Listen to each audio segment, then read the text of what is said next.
Nellore parliament నియోజకవర్గం ఎన్నిక రసవత్తరంగా మారింది. సీఎం జగన్ సన్నిహితుడు, వైసీపీలో నెంబర్ 2గా ఉండే విజయసాయిరెడ్డి ఫ్యాన్ గుర్తు ఎంపీ అభ్యర్థిగా బరిలో దిగారు. దీంతో జిల్లా ప్రజలు సంతోషం వ్యక్తం చేస్తున్నారు. తమ జిల్లాకు చెందిన వీఎస్ఆర్ పోటీలోకి దిగడంతో కష్టాలు తీరుతాయని భావిస్తున్నారు. నెల్లూరు జిల్లాతో ఆయనకున్న అనుబంధం నెమరు వేసుకుంటున్నారు. పురిటిగడ్డ రుణం తీర్చుకోవడానికి పార్లమెంటు బరిలో దిగిన విజయసాయిరెడ్డి గురించి ప్రత్యేక కథనం. అదే విధంగా నా పక్కన సాయన్న ఉన్నాడు.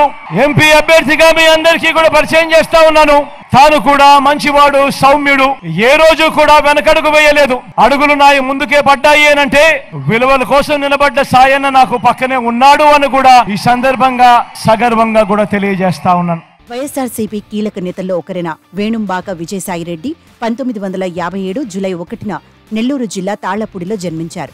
చెన్నైలో చార్టర్డ్ అకౌంటెన్సీ చదివిన విజయసాయిరెడ్డి సొంత సంస్థను ప్రారంభించి చెన్నైతో పాటు హైదరాబాద్, బెంగళూరు నగరాల్లో ఆఫీసులను ఏర్పాటు చేశారు. ఓరియంటల్ బ్యాంక్ ఆఫ్ కామర్స్ డైరెక్టర్గా పనిచేసిన ఆయన పలు ప్రభుత్వ రంగ సంస్థల్లో బోర్డు సభ్యుడిగా పనిచేశారు.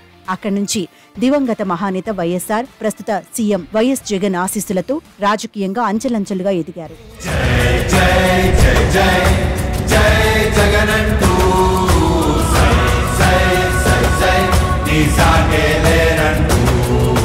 వృత్తిపరంగా, రాజకీయంగా ఎంత ఎత్తుకు ఎదిగినా పుట్టిన గడ్డను ఏనాడు మర్చిపోలేదు. తాను ఎక్కడ ఉన్నా తన ప్రాంతం ప్రజల బాగోగుల గురించి ఆలోచించేవారు.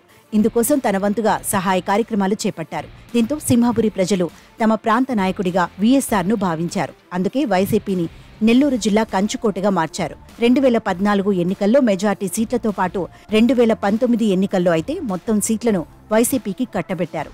ఇందులో విజయసాయిరెడ్డి పాత్ర కీలకమని చెప్పుకోవాలి.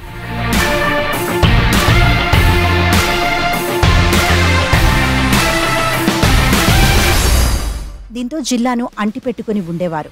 జిల్లా ప్రజలతో పాటు నాయకులకు ఏ సమస్య వచ్చినా తాను ఉన్నాను అంటూ ముందుకొచ్చేవారు. ప్రస్తుతం టీడీపీ నుంచి పోటీ చేస్తున్న వేమిరెడ్డి ప్రభాకర్ రెడ్డి గతంలో వైసీపీలో ఉండేవారు. రాజకీయాల్లో ఎంత బిజీగా ఉన్నా కూడా వీపీఆర్ ద్వారా తాను పుట్టిన గడ్డకు ఎన్నో సేవా కార్యక్రమాలు చేయించారు. అంతలా జిల్లాతో వీఎస్ఆర్ అనుబంధం ఉండేది. ముఖ్యంగా తాను పుట్టిన తాళ్లపూడి గ్రామంలో ఎన్నో సేవా కార్యక్రమాలు చేశారు. ఇంతకాలం పరోక్ష రాజకీయాలకే పరిమితమైన ఆయన తొలిసారి తన జిల్లా అభివృద్ధి కోసం ప్రత్యక్ష ఎన్నికల బరిలో దిగి నెల్లూరు ఎంపీగా పోటీ చేస్తున్నారు.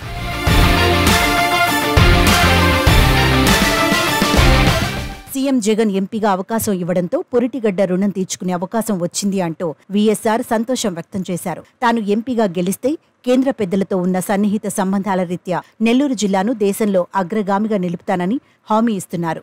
Ring road, international airport, industrial hub ఇలాంటి ఎన్నో కార్యక్రమాలు చేపట్టి జిల్లా రూపురేఖలు మారుస్తానని చెబుతున్నారు. ఇందుకోసం సొంత మేనిఫెస్టో రూపొందించారు. దీంతో సింహాపురి ప్రజలు విజయసాయిరెడ్డిని భారీ మెజార్టీతో గెలిపించేందుకు సిద్ధమయ్యారు.